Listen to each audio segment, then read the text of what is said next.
अब जो हम पढ़ेंगे ये है मोबियस फंक्शन। हाँ,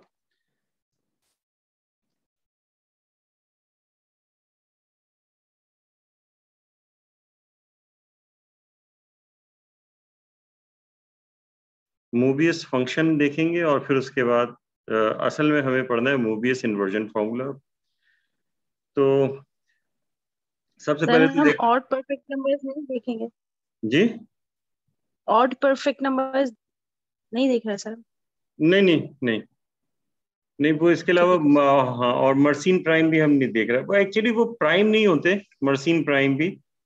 वो उसमें क्योंकि अब प्रूव हो गया कि बहुत सारे नंबर जो होते हैं वो प्राइम नहीं होते, लेकिन उन्हें फिर भी मर्सिन प्राइम जो है वो कहते हैं, क्योंकि एक फॉर्मूला होता है। और इसी तरह से वो आगे वो नहीं पढ़ रहे हम क्योंकि अभी हमें बहुत सारे टॉपिक्स अभी पढ़ने बाकी हैं और हम कुछ स्लो भी चल रहे हैं थोड़ा।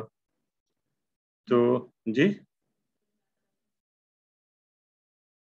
अच्छा, मुझे तो ऐसा लग रहा है कि स्लो चल रहे हैं। बहरहाल मोबियस फंक्शन जो है वो अ, देखते हैं कि क्या होता है।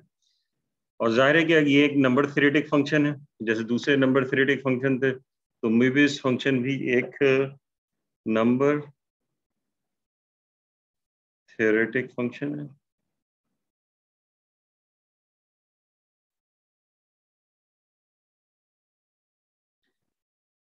और इसके अलावा जो है ये जाहिर है कि नंबर थ्योरेटिक फंक्शन है, तो किसी भी पॉजिटिव इंटीजर पे डिफाइन किया जाएगा। तो पॉजिटिव इंटीजर n पे डिफाइन किया जाएगा। इसकी जो आउटपुट होती है वो सिर्फ तीन होती हैं, एक -1, एक 0 और एक 1। सो तीन पॉसिबल नंबर्स होते हैं इसके, और ये डिपेंड करता है कि n क्या होगा, उसकी बेसिस पे डिफाइन किया जाता है। तो ये 1 होता है if n is equal to 1, यानी कि अगर n 1 हो जाए तो इसका मतलब ये होगा कि जो है, तो बस इसकी वैल्यू, यानी कि इसका मतलब है कि ये पहले ही डिफाइन कर दिया, mu of 1 is equal to 1। अब सिर्फ तीन वैल्यूज होंगी ना, कि 1, 0 एंड -1। तो 0 कब होगा? 0 उस वक्त होगा कि if any square of a prime divides n for some prime p, यानी कोई सा भी प्राइम अगर डिवाइड कर, फॉर एग्जाम्पल म्यू, अगर आपसे कहा जाए कि म्यू 20, तो म्यू 20 जो है वो क्या होगा? तो हम देखेंगे कि किसी स्क्वायर का प्राइम इसको डिवाइड करता है, सॉरी, किसी प्राइम का स्क्वायर इसको डिवाइड करता है या नहीं। तो 20 जो है वो आप कैसे, तो 2 स्क्वायर, 2 एक प्राइम नंबर है, तो 2 का स्क्वायर 4 इस 20 को डिवाइड करता है, तो इसका मतलब है इसका जवाब 0। ठीक है, इसी तरीके जी, यानी कि कोई भी, इससे कोई फर्क नहीं पड़ता कौन सा प्राइम है, कोई सा भी प्राइम हो। हाँ, जैसे फॉर एग्जाम्पल जो है 36 ले लीजिए। तो 36 जो है इसमें 2 का स्क्वायर भी इसे डिवाइड करता है और 3 का स्क्वायर भी इसको डिवाइड करता है, तो 3 स्क्वायर इसको डिवाइड कर रहा है, 2 स्क्वायर भी डिवाइड कर रहा है, तो ये भी 0 हो जाएगा।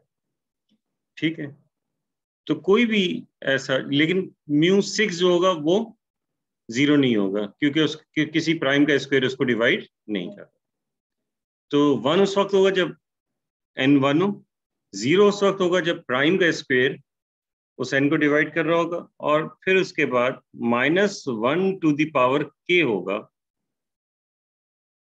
इफ, अब जाहिर है कि अगर प्राइम का स्क्वायर आ रहा है तो फिर तो वो इसी में आ जाएगा, प्राइम का स्क्वायर नहीं आ रहा तो फिर वो यहाँ हम लिखेंगे।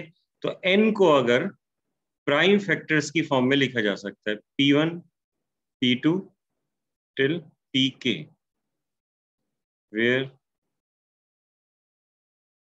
p1 p2 pk are distinct prime.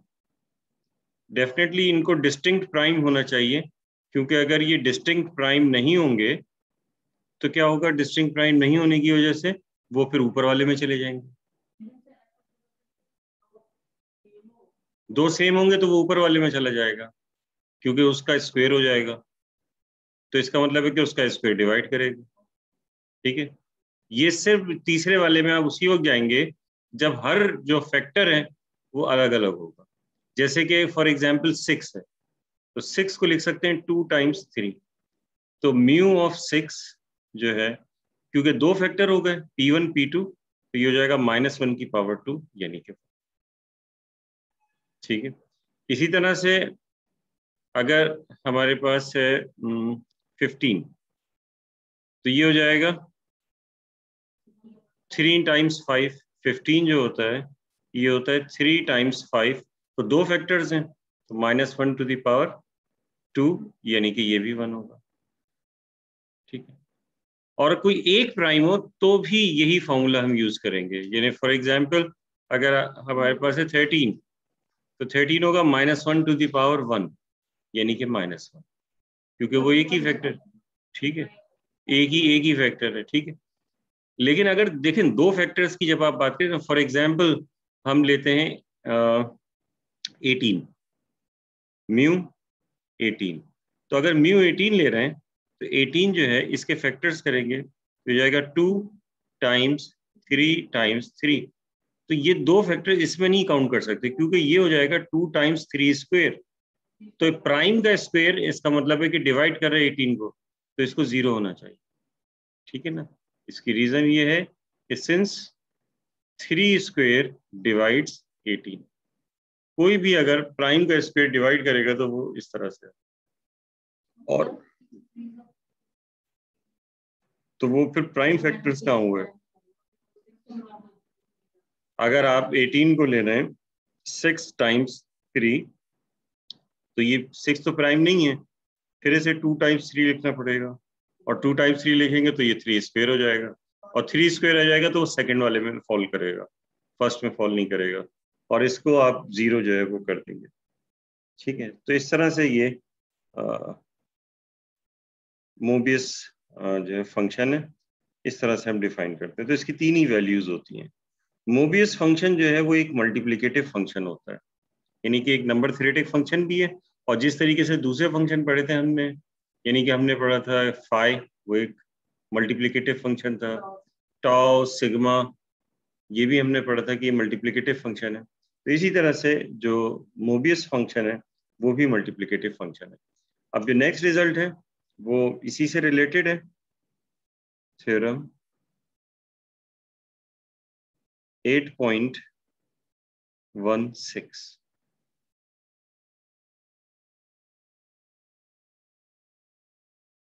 The function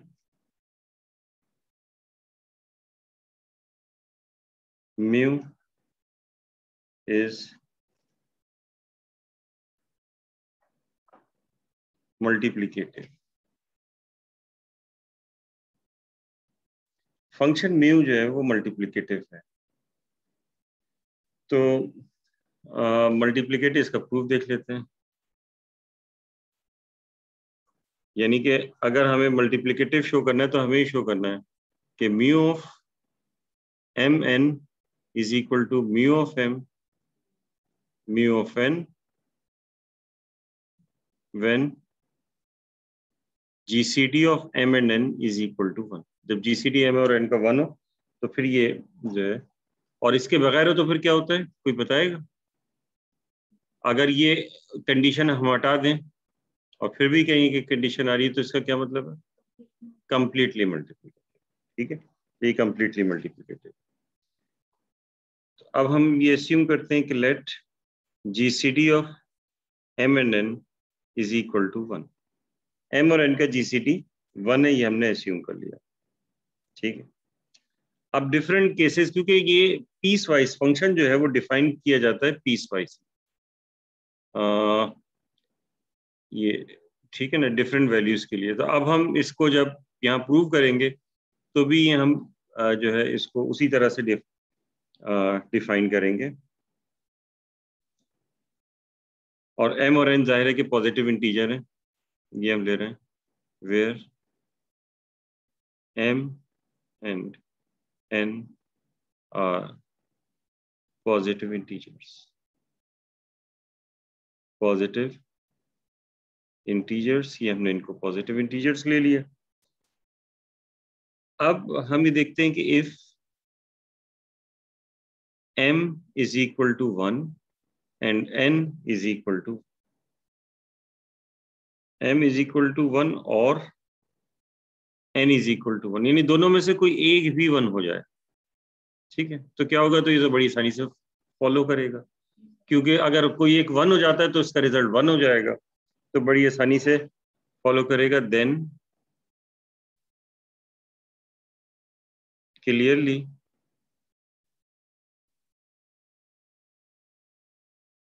ठीक है, अभी क्या करते हैं, अगर हम n ले रहे होते हैं, बल्कि ऐसा करते हैं, एक मिनट ये, then for m is equal to 1, mu of 1 times n is equal to mu n, ठीक है,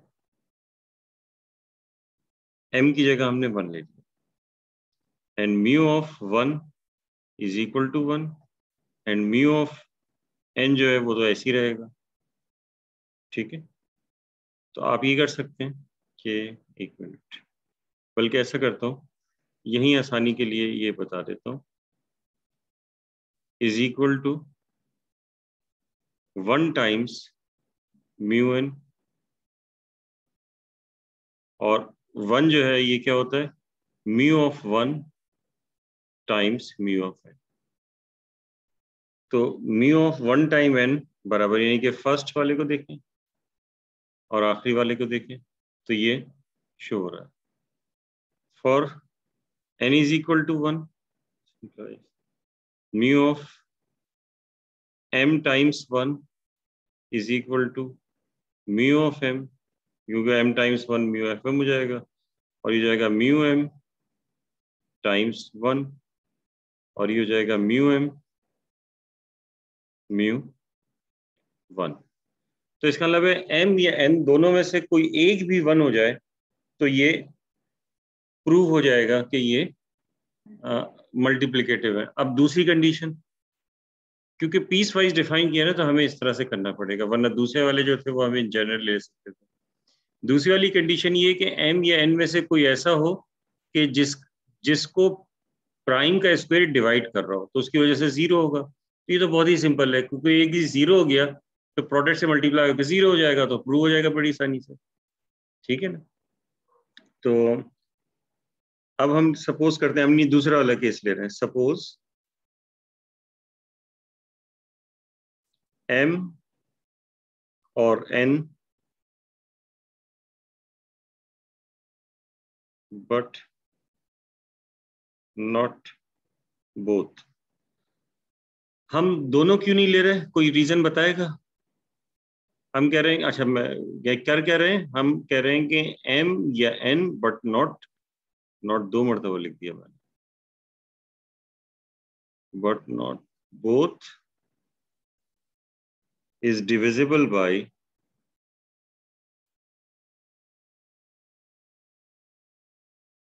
p square for some prime p। कोई रीजन बताएगा, और कोई रीजन। जीसीडी 1 नहीं आएगा तो कोई मसला नहीं है, अप्लाई तो कर सकते हैं ना। क्या क्या मसला आएगा,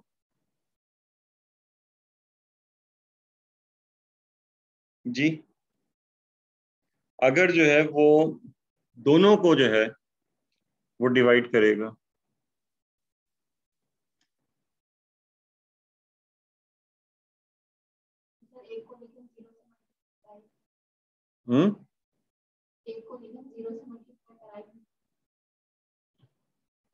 देखिए अगर आपके पास ये है कि म्यू m, अगर ये इसको p स्क्वायर डिवाइड कर रहा है तो ये 0 होगा, n को डिवाइड कर रहा है तो ये भी 0 हो जाएगा, ठीक है। क्या मसला है, ये मैं अब आपको छोड़ रहा हूँ क्वेश्चन, इसको तलाश कीजिएगा, ठीक है। देन अब क्या होगा,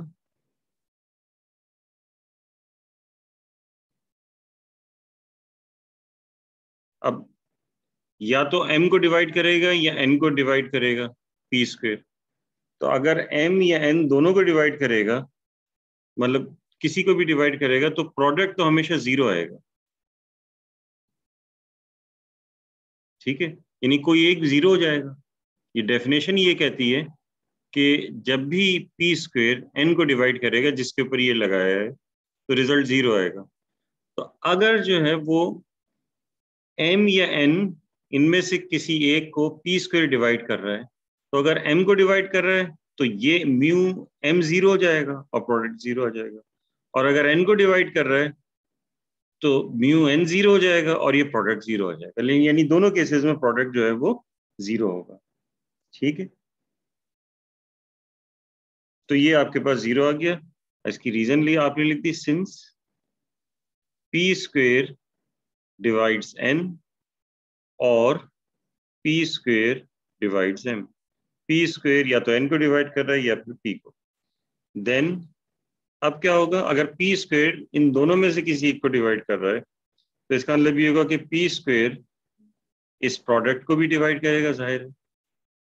तो इस प्रोडक्ट को जो है वो डिवाइड करेगा। ठीक है, so mu of mn is equal to 0। तो ये भी 0 हो जाएगा। तो ये दोनों बराबर आ गए, तो इसका मतलब है कि यहां से भी मल्टीप्लिकेटिव। तो हम लिखा 10 mu m n is equal to mu m times mu n। अब लास्ट केस रह गया। ठीक,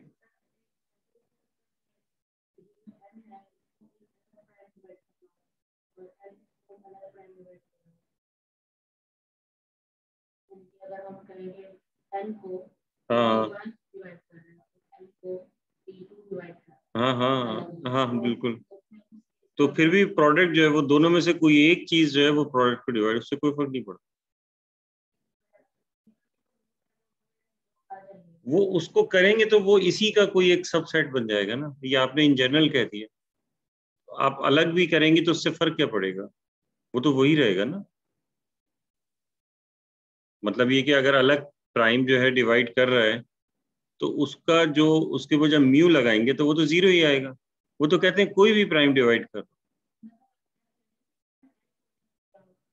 तो भी दोनों में से कोई एक प्राइम तो डिवाइड कर रहा होगा ना, तो रिजल्ट तो 0 आएगा। देखिए, तो दोनों में से किसी एक प्राइम का स्क्वायर तो डिवाइड कर रहा होगा, तो रिजल्ट 0 आ जाएगा। नहीं समझ में आई अभी भी बात? देखिए, जैसे कि फॉर एग्जाम्पल जो है वो एक नंबर है 18, उसको डिवाइड कर रहा है, कौन डिवाइड कर रहा है 18 को? 18 को 9 डिवाइड कर रहा है, 3 का स्क्वायर। ठीक है, अब दूसरा नंबर फॉर एग्जाम्पल 49 है, उसको 7 का स्क्वायर डिवाइड कर रहा है।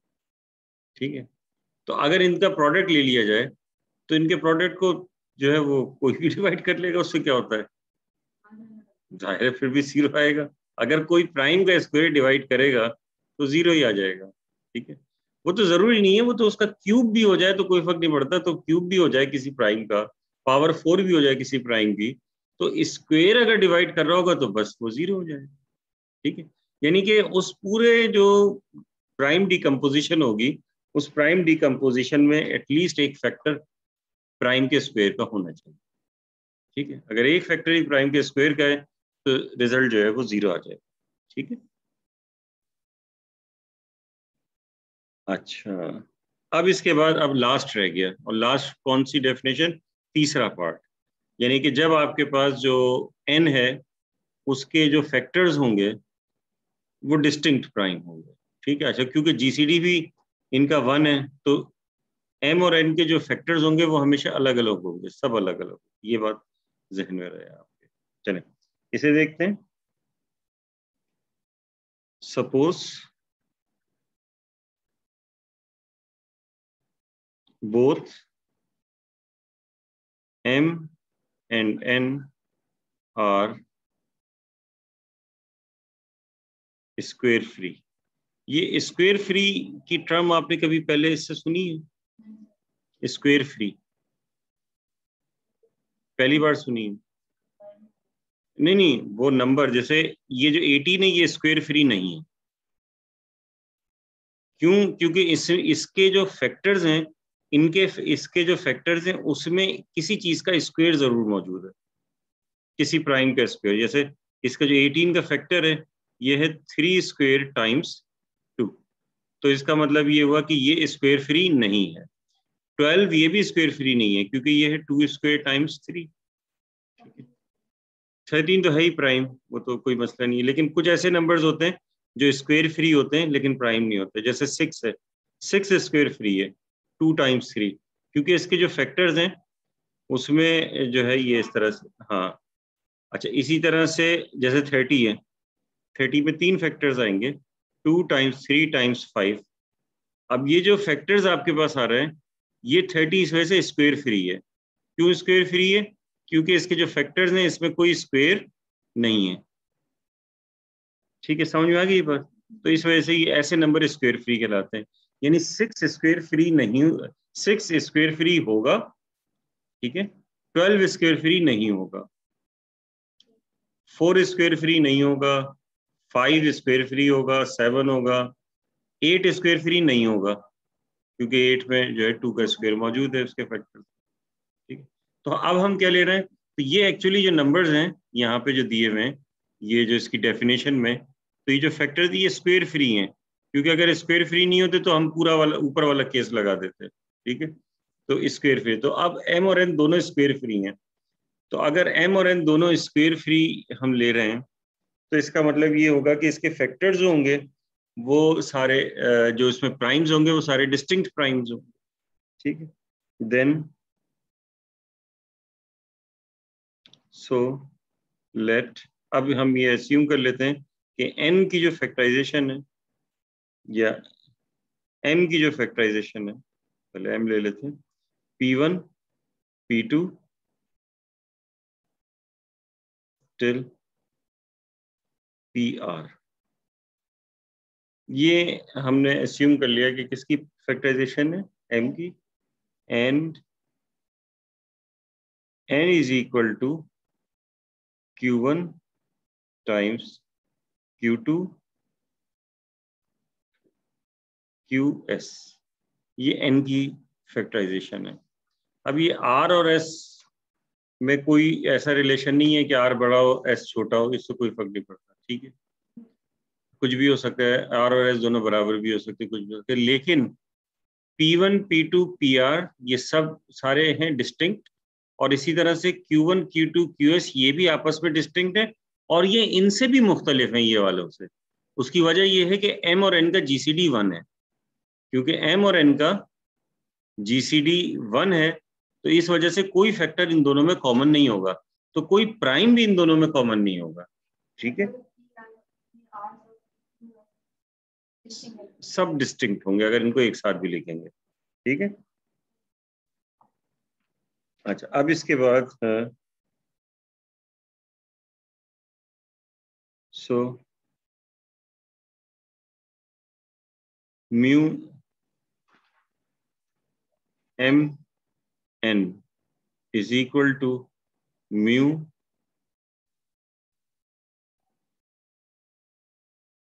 p1 p2 pr times q1 times q2 times qs। तो इस तरह से ये mn की जगह ये m की जगह लिखे थे ना,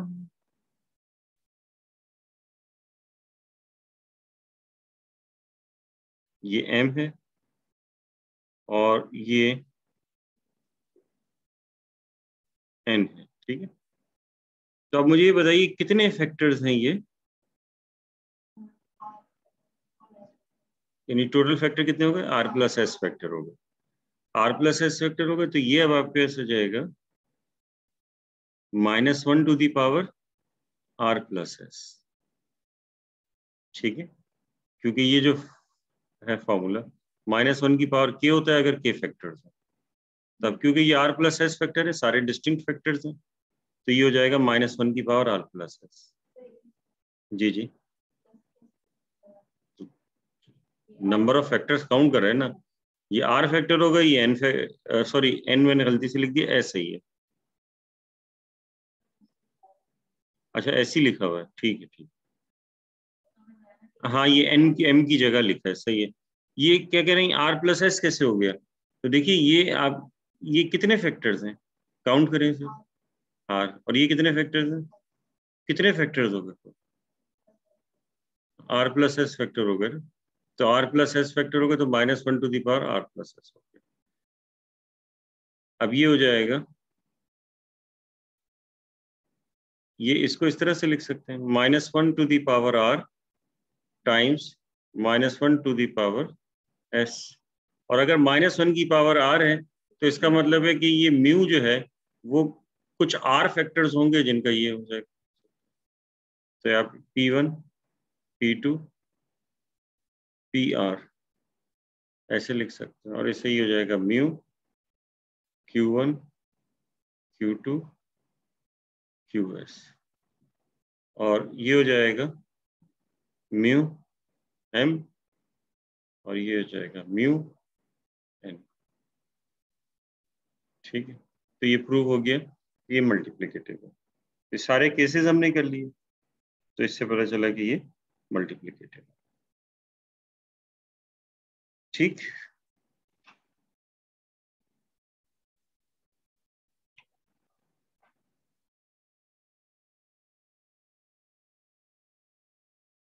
अब इसके बाद एक लेमा देखें। लेमा है 8 पॉइंट, हम करने जा रहे हैं मोबियस इन्वर्जन फॉर्मूला। ठीक है, तो उसके लिए कुछ चीजें हम पहले कर रहे हैं, ये रिजल्ट था। अब इसके बाद जो है वो लेमा है, लेमा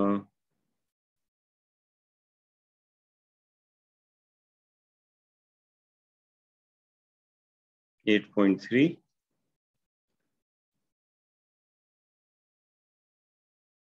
और लेमा 8.3 में कह रहे हैं कि late Fn is equal to sum d divides n mu d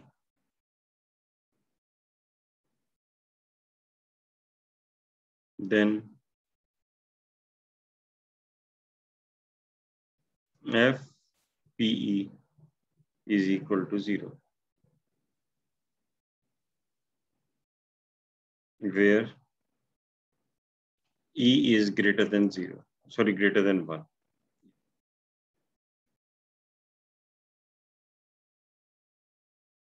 यानी कि ये फंक्शन इस तरह से डिफाइन किया। आपको ये पता है कि ये अगर फंक्शन मल्टीप्लिकेटिव होता है तो ये भी मल्टीप्लिकेटिव होता है, ये हम प्रूव कर चुके हैं। ठीक है ना, इस तरह से हम प्रूव कर। अब ये कह रहे हैं कि अब अगर इस n की जगह PE लिख दिया जाए तो ये 0 होगा, तो ये तो बहुत ही सिंपल है। ठीक है, एक्सरसाइज में देखें, ये तो कितना सिंपल है कि आप n की जगह आप क्या करें, PE लिख दें। तो यहाँ भी क्या करना पड़ेगा आपको, आपको लिखना पड़ेगा d divides P to the power E mu d, ये आपने लिख दिया। ठीक है, अब तो इसके अंदर क्या आएंगे, यानी कि वो आएंगे ना जो कि डिवाइड कर रहे हैं, यानी कि इधर वो आएगा जो कि P को डिवाइड कर रहा होगा। तो P को कौन कौन डिवाइड कर रहा होगा, P को डिवाइड कर रहा होगा P की पावर E को कौन डिवाइड करेगा, P की पावर E को 1 डिवाइड करेगा, तो म्यू 1 हो जाएगा। फिर P को डिवाइड करेगा, P की पावर E को P डिवाइड करेगा, P की पावर 2 डिवाइड करेगा। ठीक है, और फिर आखिर में P to the power E divide करेगा। ठीक है, अब ये बिल्कुल सिंपल है कि म्यू ऑफ 1 कितना होता है, ये 1 होता है, हमने पढ़ा। ठीक है, अब म्यू ऑफ P कितना होगा, ये होगा -1 की पावर 1 हो जाएगा। ठीक है ना, 1, क्योंकि एक ही एलिमेंट है ये क्या हो जाएगा, 0 हो जाएगा। उसका क्यूब आएगा तो जाहिर है वो भी 0 होगा, तो सब में 0 होगा, आखिरी वाले में भी 0 आ जाएगा। तो अब ये क्या होगा, -1 और ये 1, तो ये रिजल्ट 0। ठीक है जी, बस ये करना होगा।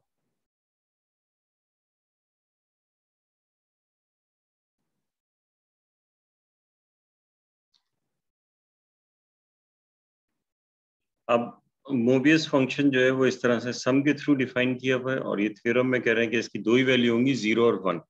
यानी जब सम के थ्रू डिफाइन करेंगे तो मोबियस फंक्शन, तो उसमें -1 नहीं आएगा, सिर्फ +1 आएगा, ये 0 आएगा। वैसे तो ये भी सम के थ्रू था और हमें पता चल गया 0। तो अब हम देखेंगे आगे चल के कि इस तरह से कभी भी जो है वो -1 जो है वो नहीं आ सकता। तो अब ये है थ्योरम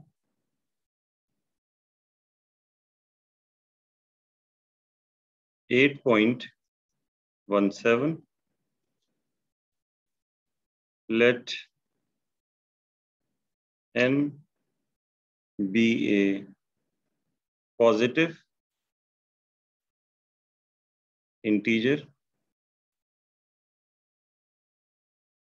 then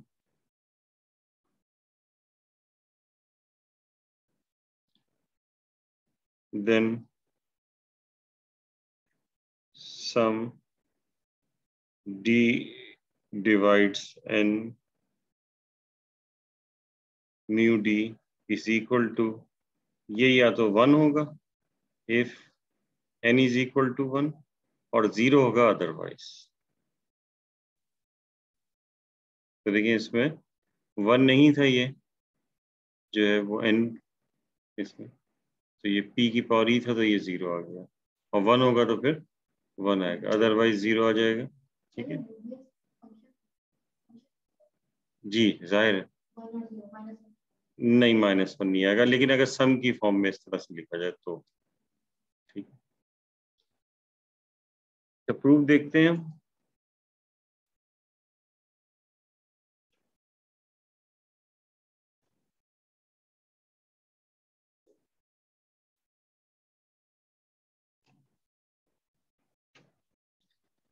तो देखिए इसका प्रूफ जो है वो बहुत ही सिंपल है।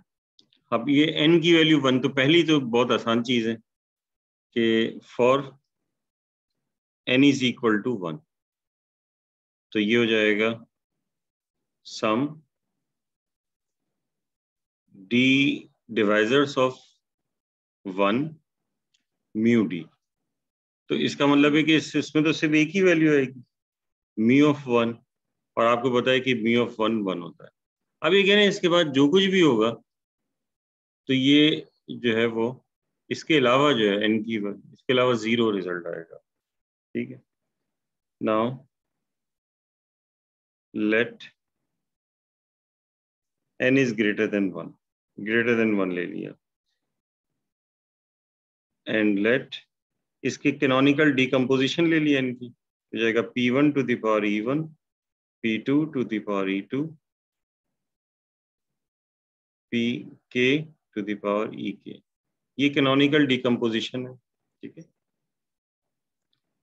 n की जी,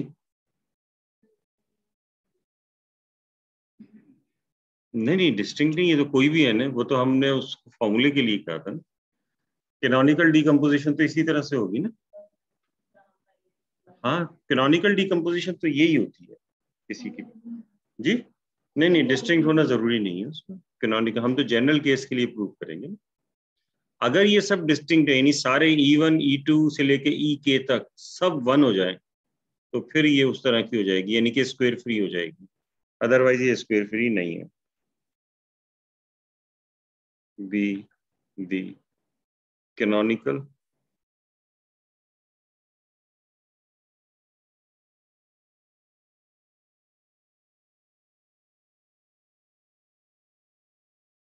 decomposition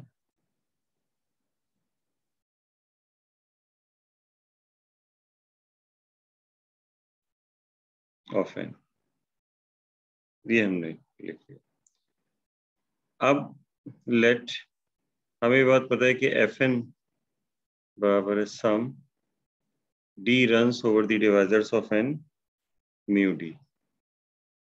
ठीक है, ये हमने कह दिया कि ये इसी चीज को प्रूव करना है। तो इसका मतलब है कि एफ एन हमें निकालना है। अब हमारे पास एन जो है वो क्या है, ये 1 के अलावा है, ठीक है। सो अब अगर हमें पता है कि म्यू डी जो है वो मल्टीप्लिकेटिव है, तो इस म्यू मल्टीप्लिकेटिव है तो एफ भी जो है मल्टीप्लिकेटिव होगा, ये हम पढ़ चुके हैं इससे पहले, ठीक है।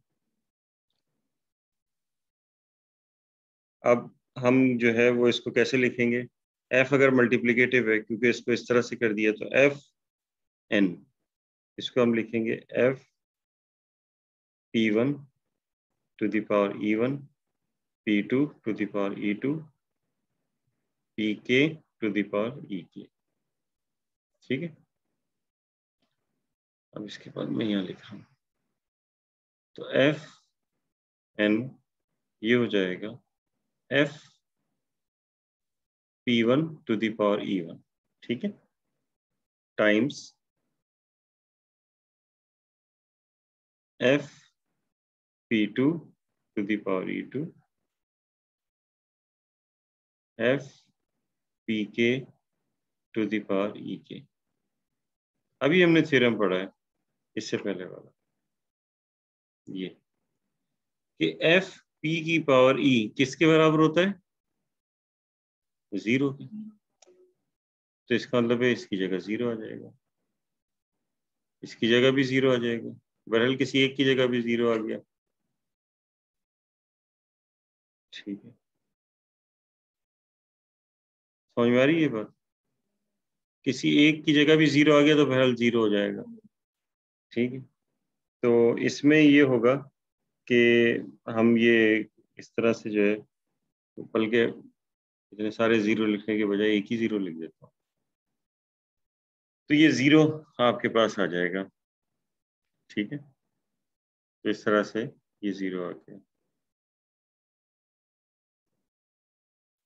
और n की वैल्यू 1 के अलावा अगर कुछ और हो, तो 1 के अलावा, क्योंकि जब इस तरह से लिखेंगे तो हमारे पास जो है ये 0 आ जाएगा, ठीक है। अब एक रिजल्ट जो है वो और देखते हैं, बल्कि अब उस पर हम आ सकते हैं, Mobius inversion formula. Mobius inversion formula पे आए या कुछ और पहले हम करें, चलिए कर लेते हैं Mobius inversion formula.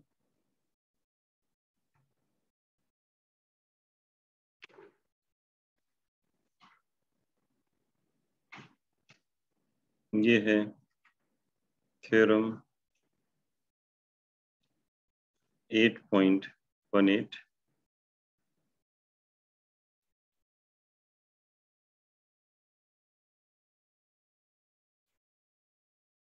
Mobius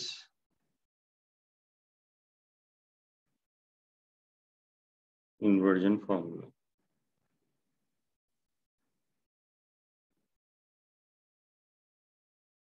Mobius inversion formula क्या है कि let F be a number theoretic function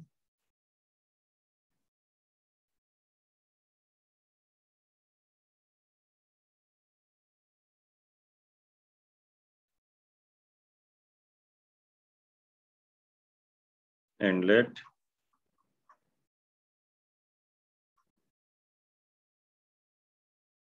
Fn is equal to sum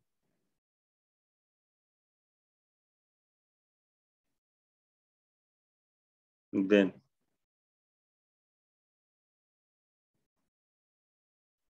Fn equals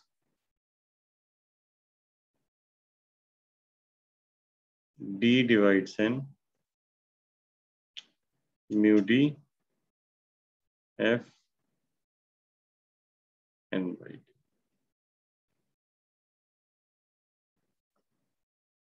ये हमारे पास है मोबियस इन्वर्जन फॉर्मूला कि f अगर एक नंबर थ्योरेटिक फंक्शन हो, ठीक है, और ये Fn जो है वो ये इस तरीके से लिखा जा सकता है, यानी कि आप इसको चाहें तो इस तरह से भी जो है वो लिख सकते हैं कि, और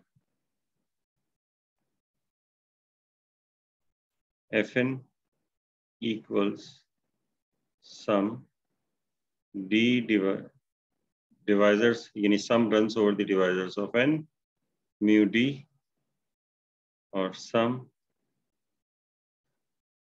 बल्कि ये एक कॉमन ही इसमें ले लेते हैं, क्योंकि ये एफ एंड इस तरह से कर लेते हैं, D prime N by T और एफ डी प्राइम। बल्कि ऐसा करें, अभी इसे रहने दें कि कुछ आपको कंफ्यूजन ना हो जाए इस फॉर्मूले से, इसको रहने दें। बहरहाल ये इस तरह से हम करते हैं, आगे चलकर हम देखेंगे इसे इस तरह से भी। अभी पहले इसे प्रूव कर लेते हैं ऊपर वाले को। ये मैंने कैसे चेंज कर दिया, ये इसमें आप लोग कहीं कंफ्यूज ना हो जाए, इसको भी रहने दें।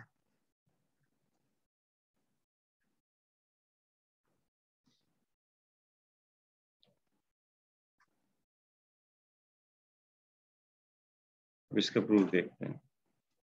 तो देखिए आपको दिया हुआ क्या है, एफ एन दिया हुआ है,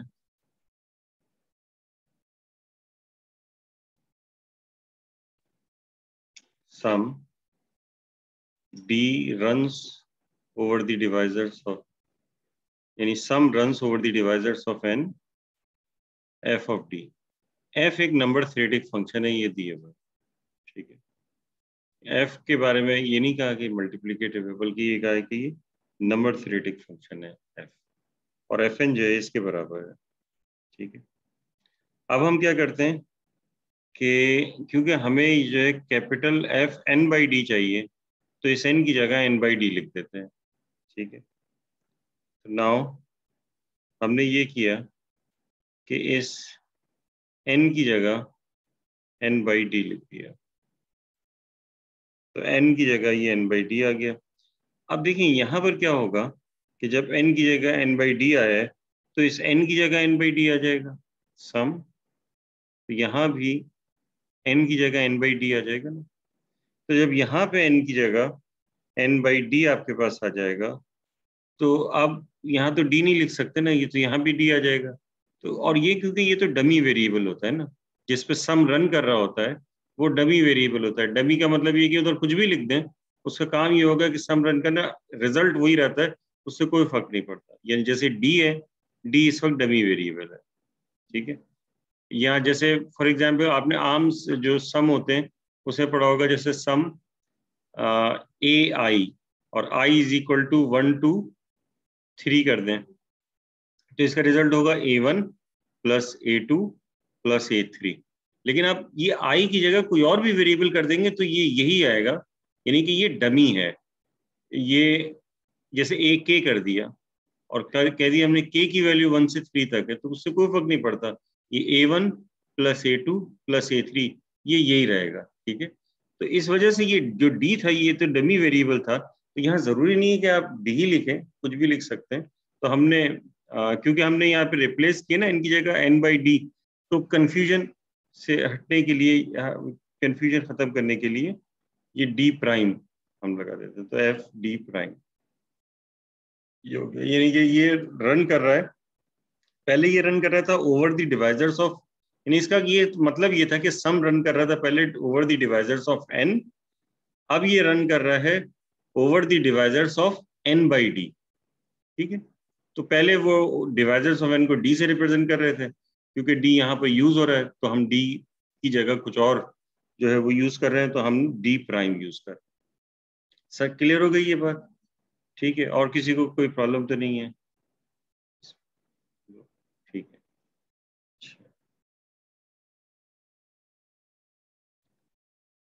अच्छा एक मिनट,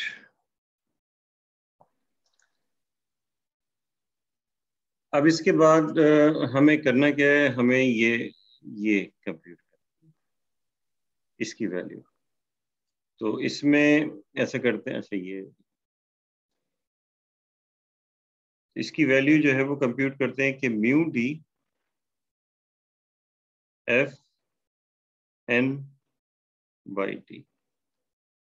तो म्यू डी तो हमारे पास ये ऐसे ही है, और ये F, capital F N by D, ये वैल्यू हमने अभी निकाली है, तो हमने यहाँ पे सम डी प्राइम यानी sum runs over the divisors of N, F of D prime, ये हमने कैपिटल एफ, ये इस वजह से प्लग इन की थी क्योंकि ये फॉर्मूले में एन बाई डी लेके आना था, तो इस वजह से जो है ये हमने इस तरीके से ये लेके आ गए।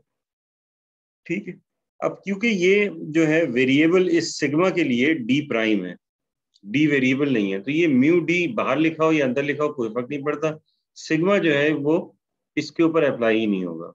ठीक है, तो अब आप चाहें तो इसको सिग्मा के अंदर लिख लीजिए, तो ये हो जाएगा सिग्मा डी प्राइम रन, यानी कि D prime divides N by D, और ये हो जाएगा mu D times F D prime. ये हमने इसकी वैल्यू निकाल ली, इसकी म्यू डी। हमें लाना क्या है, हमें क्योंकि इसकी वैल्यू है, इस पे जब सम हम लगा दें तो हमारे पास ये एफ एन आ जाना चाहिए, ये हमें दरअसल प्रूव करना है। अब इसको प्रूव करने के लिए ये सारे काम करते हैं। ठीक है,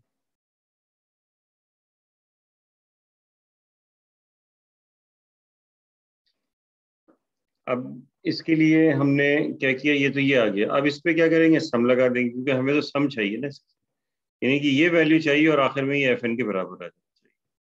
तो दोनों तरफ सम लगा दें, कौन सा सम लगा दें, ये डी डिवाइड्स एन, तो हमने यहाँ पर लेफ्ट हैंड साइड पर लगा दिया सम runs over the divisors of n mu d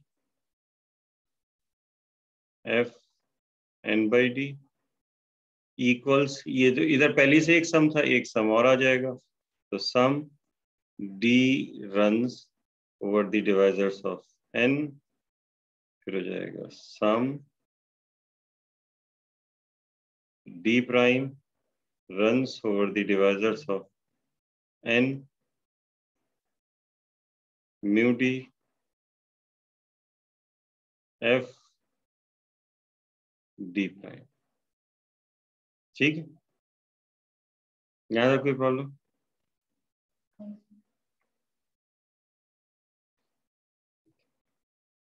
किसी का माइक शायद खुला हुआ है या कोई कुछ चलो ठीक है, तो ये हमने इस तरीके से ये लिख दिया, यानी हमने दोनों तरफ जो है वो सिग्मा लगा दी। अब आप देखिए कि ये वाला जो सम है, ये दो हमारे पास सम है, ये वाला जो सम है ये रन कर रहा है over the divisors of n, और ये वाला जो सम है ये रन कर रहा है over the divisors of n by D. ठीक है, तो अच्छा, तो d runs over the divisors of n and d prime runs over the divisors of n by d। ठीक है, तो इसका मतलब ये हुआ कि d जो है वो किसको डिवाइड कर रहा होगा, n को डिवाइड कर रहा होगा, जाहिर है, यानी जाहिर है ये तो n के डिवाइजर्स है, तो d प्राइम भी n को डिवाइड कर रहा होगा, n बाई d को कर रहा है, तो इसका मतलब हाँ n बाई d को कर रहा है तो n को तो करेगा लाजमी, जब n बाई डी को कर दे रहा है तो इसका मतलब है कि n को भी करेगा डिवाइड। ठीक है, और क्योंकि d prime n by D को डिवाइड कर रहा है तो इसका मतलब हम ये कह सकते हैं कि d टाइम्स d प्राइम जो है यानी प्रोडक्ट, ये भी n को डिवाइड करेगा, यानी कि हम ये कहते हैं कि d डिवाइड्स n। ठीक है ना, and d prime divides n, so d prime divides n, यानी कि इनका प्रोडक्ट जो होगा वो भी इसको डिवाइड करेगा। ठीक है, ये बात समझ में आ गई?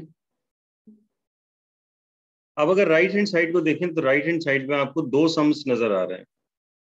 ठीक है, एक सम जो है जिसमें ये डी प्राइम जो है n बाई डी पर रन हो रहा है और दूसरा जो है डी n पे जो है वो रन हो रहा है। ठीक है, तो हम इस चीज को ये कह सकते हैं कि और जी कहिए। सर डी और डी प्राइम सेम नंबर होगा? नहीं, इट कैन बी डिफरेंट। हाँ डिफरेंट हो सकता है, सही। लेकिन ये जो है, मतलब अभी तो हम ये बात कर रहे हैं कि जो है कि डी और डी प्राइम इन दोनों का प्रोडक्ट जो है वो एन को डिवाइड करेगा। तो अगर इन दोनों का प्रोडक्ट एन को डिवाइड कर रहा है और ये दोनों ही एन को डिवाइड कर रहे हैं, तो इसका मतलब है कि दोनों एक दूसरे से रिप्लेसेबल है। यानी कि हम ये कर सकते हैं कि ये काम, कि हम ये कह सकते हैं कि डी प्राइम अगर एन को डिवाइड कर रहा है और डी प्राइम का प्रोडक्ट एन को डिवाइड कर रहा है, तो हम ये कह सकते हैं कि डी डिवाइड करेगा एन बाई डी प्राइम को। ठीक है ना? ओके। भाई अगर ये प्रोडक्ट अगर एन को डिवाइड कर रहा है, तो इसका मतलब है कि D prime N by D को डिवाइड करेगा और डी जो है वो एन बाई डी प्राइम को डिवाइड करेगा। तो इसका मतलब है कि आप ये कह सकते हैं कि D divides N by D prime. ये भी कर सकते हैं, एक ही बात है, सिंपल सी बात है। नजर आ रही वो चीज उधर जाके जो है वो मल्टीप्लाई हो जाएगी, तो उसके साथ आ जाएगी। तो आप इस तरह से लिख सकते हैं। तो इसका मतलब ये हुआ कि इनके रोल्स चेंज किए जा सकते हैं, यानी कि डी की जगह डी प्राइम और डी प्राइम की जगह डी, इस तरीके से आप कर सकते हैं। तो हम ये काम राइट हैंड साइड पे करते हैं, लेफ्ट हैंड साइड को ऐसा करते हैं कि वही रहने देते हैं। तो लेफ्ट हैंड साइड जो है, या लेफ्ट हैंड साइड पे चाहें तो लेफ्ट साइड पे भी कर सकते हैं, लेकिन जो है वो ये वाली जो चीज़ है राइट हैंड साइड, इसको देखेंगे। तो इसका मतलब ये हुआ कि ये जो आपके पास राइट हैंड वाली चीज़ है, D runs over the divisors of n, and second sum is D prime runs over the divisors of n by D, mu D f D prime। ठीक है? हाँ, मैंने लेफ्ट हैंड साइड नहीं ली, मैं right hand side को लिख रहा हूँ कि वो किसके बराबर होगी। ये रेज कर रहा हूँ मैं थोड़ा वर्किंग स्पेस क्रिएट करने के लिए। अब हम क्या कर रहे हैं, अब हम ये करेंगे कि D को D प्राइम से रिप्लेस कर देंगे, और ये भी हमने बताया कि ऐसा कर सकते हैं। ठीक है? तो ये हो जाएगा D prime runs over the divisors of n, यानी sigma runs over the divisors of n, and ये हो जाएगा D n by D prime mu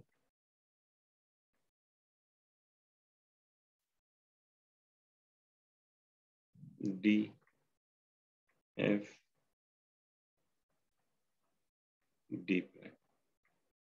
ठीक है? ये हमने लिख दिया। देखिए कोई कंफ्यूजन है तो जल्दी से बताइए इसमें।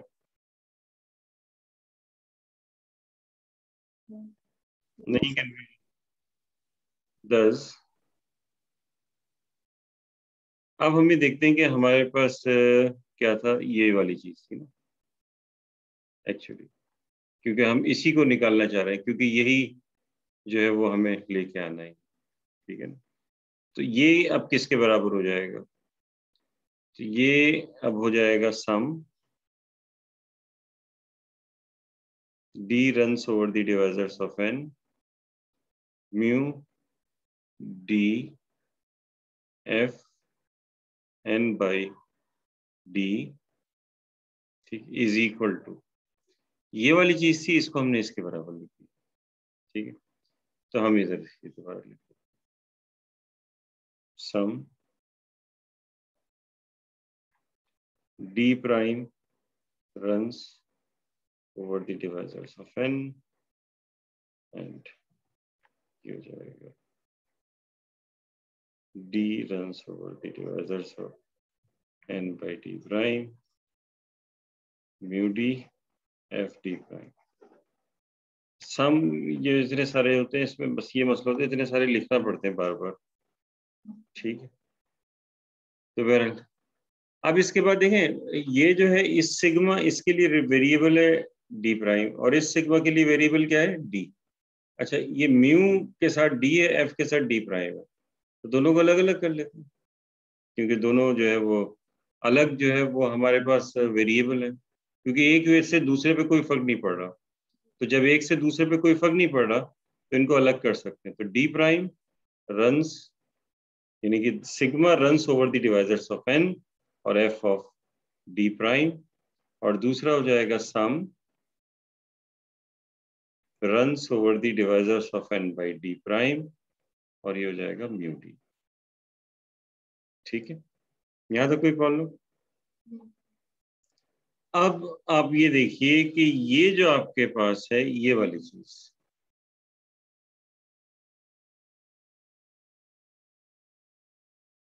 इसको क्या होना चाहिए? या फिर 1 या फिर 0, अभी हमने पढ़ा है। ठीक है ना, अभी हमने पढ़ा है कि ये वाली चीज ये या तो 0 होगी या फिर 1 होगी।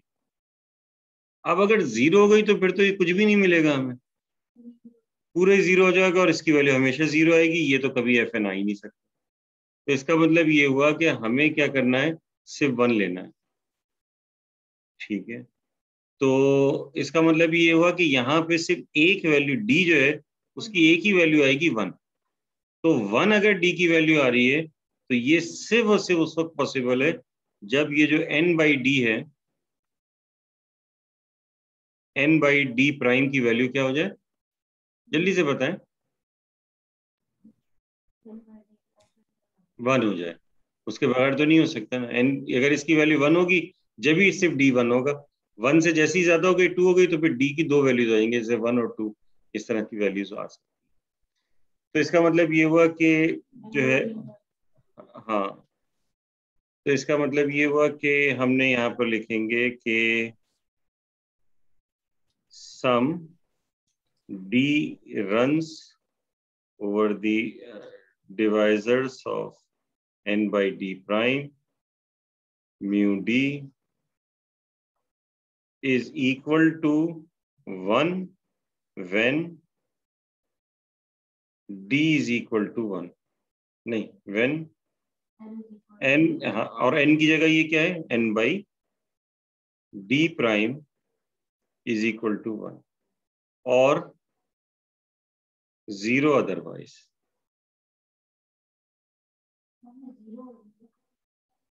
हाँ, ये मैं बस लिखना, मैं 1 चाह रहा था, वो मेरे जहन में 0 था तो ये आ गया, और 0 अदरवाइज। ठीक है, तो बस इसकी तो जरूरत नहीं है, हमें इसकी जरूरत है ये, ताकि 1 आ जाए। तो 1 कब आएगा, जब n upon D prime is equal to 1 होगा। तो this implies n is equal to D prime. तो इसका मतलब हमें डी प्राइम की वैल्यू मिल गई कि डी प्राइम क्या है, n की इक्वल है। ठीक है, अब ये यहाँ पर लगा देते हैं, तो डी प्राइम की जगह n आ गया। तो इस तरह से अब हमारे पास ये आ जाएगा सम डी,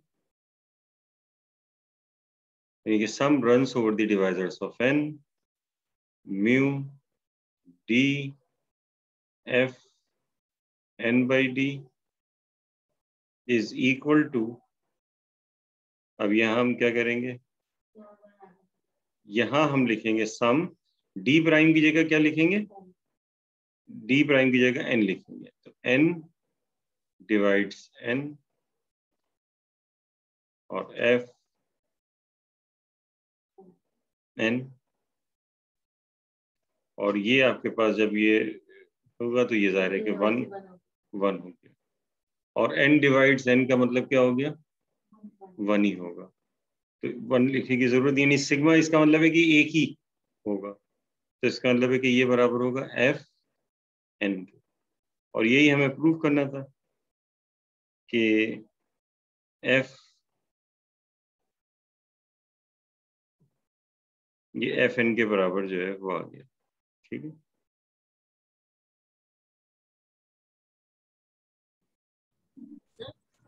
जी सर यहाँ पर डी प्राइम जो है वो 1 के इक्वल है।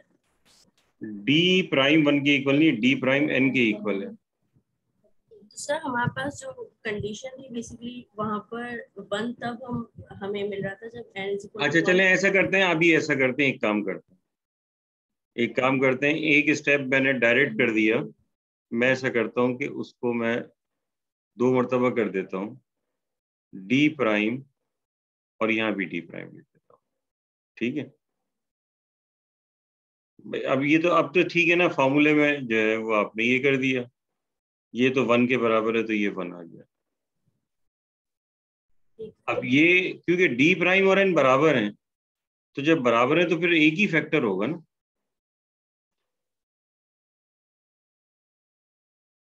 जैसे कि 2 डिवाइड्स 2, तो वो एक ही फैक्टर होगा सर। हाँ, 1 ही बचेगा, तो एक ही फैक्टर होगा तो एक मरतबा आएगा ना।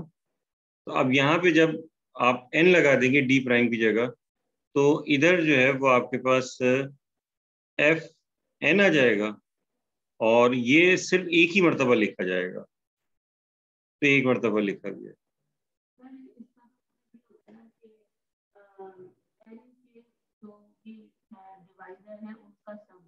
उनके उनके डिवाइजर्स यहाँ आएंगे और फिर उनका सम करेंगे। अब n के डिवाइजर्स जो है वो यहाँ पे जो आपके पास आता है ना, वो यहाँ पर लिखते हैं ना इस जगह पर, यानी कि वो नंबर चल रहा होता है डिवाइड करने वाला। अब ये खुद ही यहाँ पर जो है वो n आ गया है, तो जब यहाँ पर n आ गया तो ये सम आएगा ही नहीं, क्योंकि हाँ वेयर यहाँ पे ये होगा कि डी प्राइम जो है वो n के इक्वल हो जाएगा ना। जब डी प्राइम और n ये दोनों बराबर हो गए, तो फिर ये जो सम जो रन करता है वो तो रन ही नहीं करेगा, वो तो एक ही होगा बस। तो एक होगा तो वो इस वजह से ये ऐसा कर, ठीक है, ये इस तरह से जो है ये आ जाएगा। तो जब डी प्राइम की जगह n लिखेंगे या n की जगह डी प्राइम लिखेंगे तो वो एक ही वैल्यू आएगी, तो सम आगे बढ़ेगा ही नहीं, वो वही रहेगा। तो इस वजह से जो ये n की इक्वल है। ठीक है, कोई प्रॉब्लम इस चीज में? अब इसको फर्दर जो है वो और करते हैं, ब्रेक ले लेते हैं।